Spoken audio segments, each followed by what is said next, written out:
Bismillahirrahmanirrahim. In this video, we are going to study about acoustic neuroma.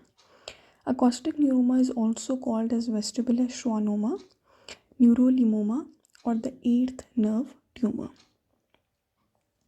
ठीक है, अब इसका origin क्या है? ठीक है, सबसे पहले हम इसके origin के बारे में बात करते हैं. ठीक है, अब ये arise करता है from the Schwann cells of the vestibular division of the eighth cranial nerve within the internal auditory canal. I hope that you know what is the internal auditory canal. Basically the internal acoustic meatus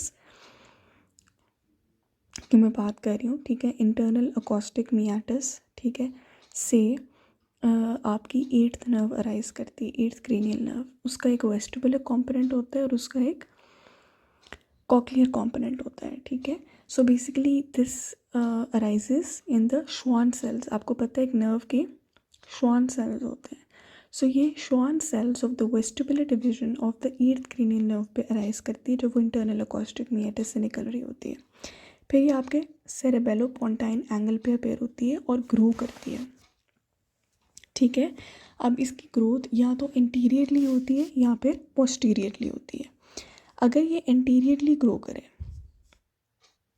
ठीक है, तो वो आपकी trigeminal nerve, ठीक है, और आपकी facial nerve, ठीक है, ये ट्यूमर है, ठीक है, which is basically the acoustic neuroma. ठीक है, ये अगर इंटीरियरली ग्रो करता है तो ये आपकी ट्राइजेमिनल नर्व और फेशियल नर्व को अफेक्ट करता है.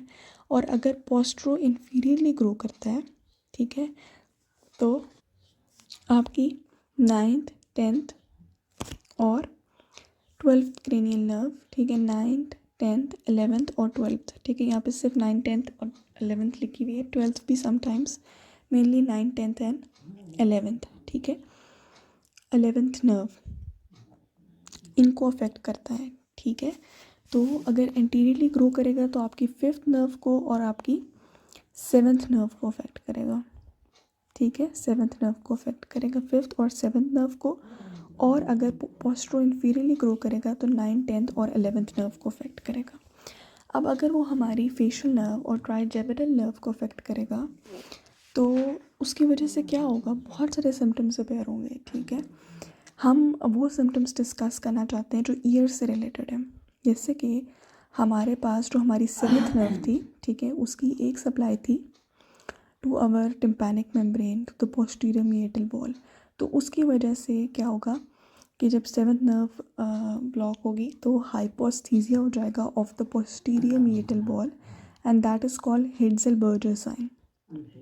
हिट्ज़ेल-बर्जर साइन. ठीक है, सो हमने क्या पढ़ा कि जो अकोस्टिक न्यूरोमा है that is an eighth nerve tumour.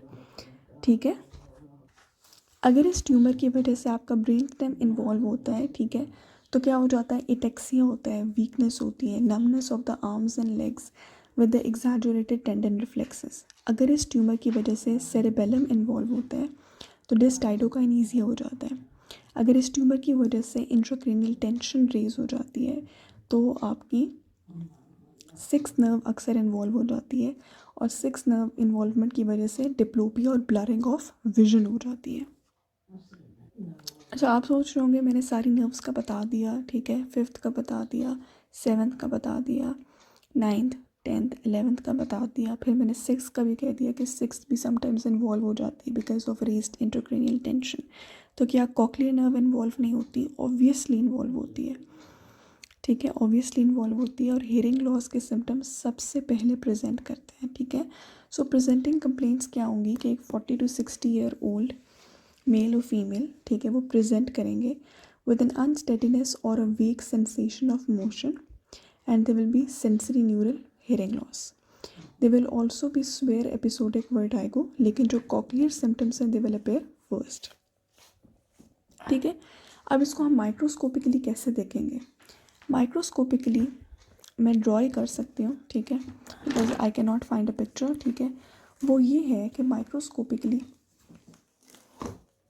इसमें आपको नज़र आते हैं एलोंगेटेड स्पिंडल सेल्स. ठीक है, एलोंगेटेड किस्म के आपको स्पिंडल सेल्स नज़र आते हैं और उनके अंदर रॉड शेप आपको न्यूक्लिया नज़र आते हैं. ठीक है, जो अकॉस्टिक न्यूरोमा है, ठीक है, मोस्टली ये यूनिलैटरली होता है, ठीक है। अगर ये बायलैटरली हो तो इसके साथ और कॉम्प्लिकेशंस होती हैं। सो बायलैटरल ट्यूमर्स में be seen in patients with neurofibromatosis. जिसके बारे में सबसे इम्पॉर्टेंट बात है वो मैंने मेंशन अभी तक नहीं की कि it is actually a benign tumour. It is a benign tumour, it is encapsulated and it is slow growing, ठीक है। It is a benign tumour, it is encapsulated and it is slow growing. अब इसकी classification पढ़ते हैं, ठीक है। Classification किस चीज़ पे डिपेंड कर रही है? It depends on the size of the tumour, ठीक है। अगर छोटा साइज़ है, ठीक है, विच इज़ एक तो इंट्राकैनानिकुलर है, ठीक है, which is within the internal acoustic meatus. फिर स्मॉल साइज़ वाला वो होता है जो कि 0.5 तक हो, 1.5 centimetres. Medium size is 1.5 to 4 centimetres, ठीक है। और लार्ज साइज़ क्या होता है? That is when it is more than 4 centimetres. So 1.5 to 4 is medium and large size is more than 4 centimetres. इसके इन्वेस्टिगेशंस में, ठीक है, हमारे पास सबसे पहले ऑडियोलॉजिकल टेस्ट्स आ जाते हैं, ठीक है। फिर उसके बाद हमारे पास इमेजिंग टेस्ट्स आ जाते हैं, ठीक है। तो हम सारों को ग्रेजुअली पढ़ते जाते हैं। सबसे पहले audiological test, pure tone audiometry करते हैं ना, तो that shows a sensory neural hearing loss, ठीक है। And the sensory neural hearing loss is observed over higher frequencies. Speech audiometry करते हैं तो there is a poor speech discrimination. Recruitment phenomenon होता है, ठीक है। जो रिक्रूटमेंट फिनोमिनन है, ठीक है, that is absent in this case, ठीक है। What is recruitment phenomenon?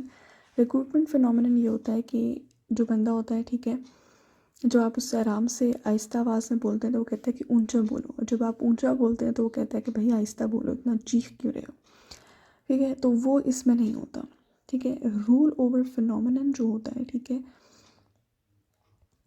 उसमें क्या होता है कि आप एक सर्टन लेवल तक ऊंची आवाज़ में बोलते हैं, ठीक है, तो उसको बेहतर सुनाई देता है, ठीक है। उसके बाद क्या होता है कि उसके बाद उसकी डिस्क्रिमिनेशन का लेवल कम होना शुरू हो जाता है, या एक लेवल पे रहता है फिर कम होना शुरू हो जाता है। मतलब आप कह लें कि reduction of discrimination score when loudness is increased beyond a particular limit, ठीक है। आप ऊंचा बोलते हैं, उसको बेहतर सुनाई देता है एक टिल अ लेवल, और उसके बाद बियॉन्ड अ लेवल उसका फिर कम सुनाई देना शुरू हो जाता है, ठीक है। सो सबसे इम्पॉर्टेंट बात यहाँ पे इसने लिखी है that it is a retrocochlear lesion. So it has all the symptoms and the features of a retrocochlear lesion. क्या सिम्टम्स होते हैं रेट्रोकॉक्लियर लीजन के? कि इसमें स्टेपिडियल रिफ्लेक्स डिके टेस्ट होता है, उसके क्या रिजल्ट्स आते हैं, ठीक है, वो एब्सेंट होता है। फिर इसके अलावा कैलोरिक टेस्ट होता है, ठीक है, वो डिमिनिश्ड रिस्पॉन्स शो करता है, और रोल ओवर फिनोमिनन इसमें प्रेजेंट होता है, ठीक है। Unilateral sensory neural hearing loss होती है, स्पीच डिस्क्रिमिनेशन स्कोर पुअर होता है, रिक्रूटमेंट फिनोमिनन एब्सेंट होता है, ठीक है। So threshold tone decay test above 25 decibels होता है, ठीक है। उसके बाद आप कैलोरिक टेस्ट से यहाँ पे इसने लिखा है कि that will show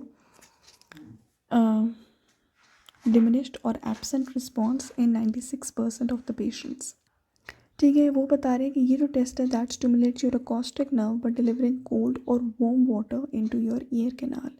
when cold water enters your ear and the inner ear changes temperature, it should cause fast side-to-side eye movements called nystagmus. The diagnosis is certain from the directions of this nystagmus. Conscious normal state, ठीक है, और अगर brain stem की death हो तो no nystagmus होता है, ठीक हो गया। सो जो कैलोरिक टेस्ट है, ठीक है, that will show diminished response. फिर आप न्यूरोलॉजिकल टेस्ट सारी क्रेनियल नर्व्स को एग्जामिन करेंगे, ठीक है, सेरेबेलर फंक्शंस को, आप अपने आई को एग्जामिन करेंगे। फिर उसके बाद रेडियोलॉजिकल टेस्ट में जो गोल्ड स्टैंडर्ड है that is MRI with gadolinium contrast. इसके अलावा बेरा होता है, एक BERA that is brain assisted radiological waves, sorry इसका था that was brain stem evoked response audiometry, ठीक है। सो इसमें क्या है, auditory evoked neuroelectrical potentials recorded within 10 millisecond from scalp electrodes। ठीक है, तो इसमें 0.2 मिलीसेकेंड से ज़्यादा डिफरेंस आ जाएगा। ठीक है, in wave 5 between 2 years.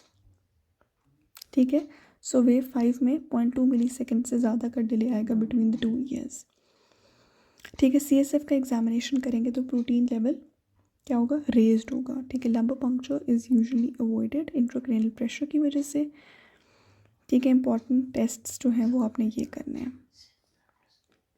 So differentials में, ठीक है, क्योंकि कॉक्लियर सिम्टम्स भी हैं और वेस्टिबुलर सिम्टम्स भी हैं, तो आप उसको मेनियस डिजीज़ से डिफ्रेंशिएट करें और बाकी जो CP एंगल ट्यूमर्स हैं उनसे आपने डिफ्रेंशिएट करना होता है। ठीक है, कौन कौन सा, मेनिंजियोमा, कोलेस्टियोटोमा, एरिकनोइड सिस्ट। ट्रीटमेंट इसका सर्जरी है। ठीक है, और उसमें आपने क्या करना होता है कि आपने middle cranial fossa approach, trans labyrinthine approach, retrosigmoidal approach या कंबाइंड ट्रांस लेबिरिंथाइन, ठीक है, और सब ऑक्सीपिटल अप्रोच। ठीक है, और combined trans labyrinthine sub occipital approach, trans labyrinthine approach, retrosigmoidal approach या मिडिल क्रेनियल फोसा अप्रोच। और रेडियोथेरेपी जो है, ठीक है, that is also the treatment of choice. और आजकल क्या यूज़ हो रहा है, एक साइबर नाइफ का कॉन्सेप्ट आ गया है। ठीक है, it is totally frameless and more accurate. It uses real time image guidance technology through computer controlled robotics.